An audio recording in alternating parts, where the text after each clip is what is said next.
আসসালামু আলাইকুম। Math equation পরিবারে স্বাগতম জানিয়ে আমি নাফিস সাদিক ভুইয়া শুরু করছি আমাদের আজকের পর্বটি। আজকের পর্বটি মানসিক দক্ষতার তারিখ বিষয়কের 3 নম্বর পর্ব। আমরা আরও 2টি পর্ব তৈরি করেছি।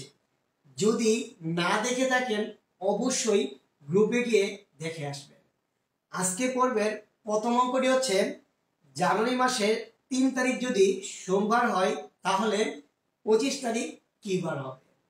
আমরা যখন এই প্রশ্নগুলোর উত্তর বের করতে যাই আমরা কি করি, হাতে গুনে গুনে বের করি।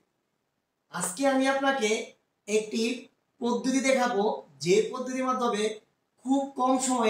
আপনি খুবই কম সময়ে সঠিক উত্তর বের করে ফেলতে পারবেন। চলুন শুরু করা যাক।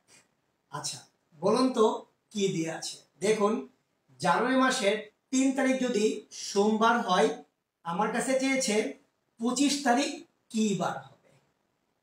প্রথমে আপনি যে কাজটি করবেন সেটি হচ্ছে 25 থেকে 3 কি করবেন, বিয়োগ করবেন। আচ্ছা, বলুন তো ভাই 25 কোত্থেকে পেয়েছেন। হ্যাঁ, 25 তারিখ আমার কাছে চেয়েছে। বলুন তো 3 কোত্থেকে পেয়েছেন। 3 দেয়া আছে, তাহলে 25 থেকে 3 বিয়োগ করলে কি হবে বলুন তো, 22 হবে। আচ্ছা, বলুন তো কয় দিনে এক সপ্তাহ। হ্যাঁ, 7 দিনে এক সপ্তাহ। সেই জন্য আমরা 7 দিয়ে কি করব, ভাগ দেব। আচ্ছা, 7 দিয়ে ভাগ দিলে কত আসে, 3 7 কত, 21। অবশিষ্ট কত, 1।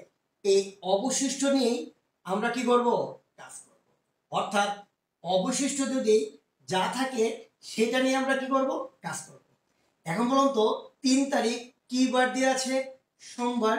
তাহলে আমরা যে কাজটি করব, সোমবারের পর থেকে একদিন কি করব, যোগ করে দিব। বলুন তো সোমবারের পরে একদিন যোগ করলে কি বার হবে। তাহলে সোমবারের পরে একদিন যোগ করলে মঙ্গলবার হবে। তাহলে উত্তর হবে কি বলুন তো, মঙ্গলবার। যদি অবশিষ্ট 2 থাকতো তাহলে আমরা 2 দিন কি করতাম, যোগ করে দিতাম। যদি অবশিষ্ট নাই থাকতো তাহলে সোমবারই উত্তর হতো। চলুন আমরা দ্বিতীয় প্রশ্নে চলে যাই। বলুন দ্বিতীয় প্রশ্নে কি দেওয়া আছে। দেখুন তো, জুন মাসের 25 তারিখ যদি রবিবার হয় তাহলে আগস্ট মাসের 9 তারিখ কি বার হবে।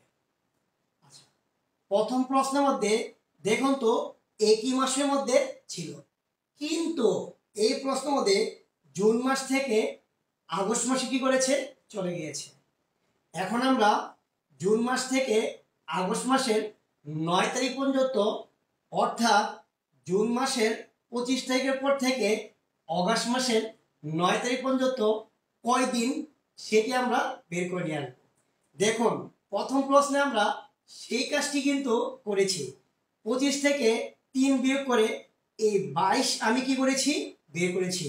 22 কিন্তু এই 3 তারিখ থেকে 25 তারিখের মধ্যে পার্থক্যটা বের করেছিলাম। চলুন আমরা বের করি। আচ্ছা, বলুন তো ভাই জুন মাস কয় দিনে। জুন মাস হচ্ছে 30 দিনে। যেহেতু 25 তারিখ পর্যন্ত দেওয়া আছে তাহলে 25 তারিখ পর্যন্ত বাদ, তাহলে বাকি থাকবে আর কয় দিন, 5 দিন। জুনের পরের মাসটা কি, জুলাই মাস। জুলাই মাস আমরা জানি কয় দিনে, 31 দিনে। তারপর অগাস্ট মাসে কত দেওয়া আছে, 9 দেওয়া আছে। আমি আবারও বলছি, বলুন তো এই 5 কোত্থেকে পেয়েছেন। জুন মাসের বাকি ছিল 5 দিন। এই 31 কোত্থেকে পেয়েছেন, জুলাই মাসের 31 দিনে 31 পেয়েছি। আর অগাস্ট মাসে কত দেওয়া আছে, 9 দেওয়া আছে। যোগ করলে কত হয়, 9 একে 10 আর 5 কত, 15, হাতের কত 1, তাহলে আসছে হচ্ছে কত, 45 দিন। তার মানে জুন মাসের 25 তারিখের পর থেকে আগস্ট মাসের 9 তারিখ পর্যন্ত টোটাল 45 দিনের পার্থক্য। এটাকে আমরা ভাগ দেবো কত দিয়ে, 7 দিয়ে। কেননা আমরা জানি 7 দিন এক সপ্তাহ। এখন 7 দিয়ে ভাগ দিলে কি আসে, 6 7 কত, 42। অবশিষ্ট কত, 3। বলুন তো কি বার দিয়ে আছে, রবিবার দিয়ে আছে। তাহলে রবিবার পর থেকে আমরা কয়দিন যোগ করব? 3 দিন যোগ করব। রবিবার পর থেকে 3 দিন যদি যোগ করি তাহলে কি বার হবে? সোমবার, মঙ্গলবার, বুধবার। তাহলে উত্তর হবে কি বার? বুধবার। এই প্রক্রিয়া যদি আপনি বের করেন তাহলে আপনি সঠিক উত্তরটি পেয়ে যাবেন। আর যদি আপনি হাতে গুনে গুনে বের করতে যান একটি ভুল হওয়ার সম্ভাবনা থাকে। আর পরীক্ষা হলে 4টি অপশন দেওয়া থাকে, তো দেখবেন একদম কাছাকাছি উত্তর দেওয়া থাকে। আপনি যেভাবে চিন্তা করবেন উত্তর দেখবেন রেডি থাকবে। সেই জন্য আমি বলছি সবসময় সঠিক উত্তরটি কি করতে হবে? চিন্তা করতে হবে। ধন্যবাদ সবাইকে।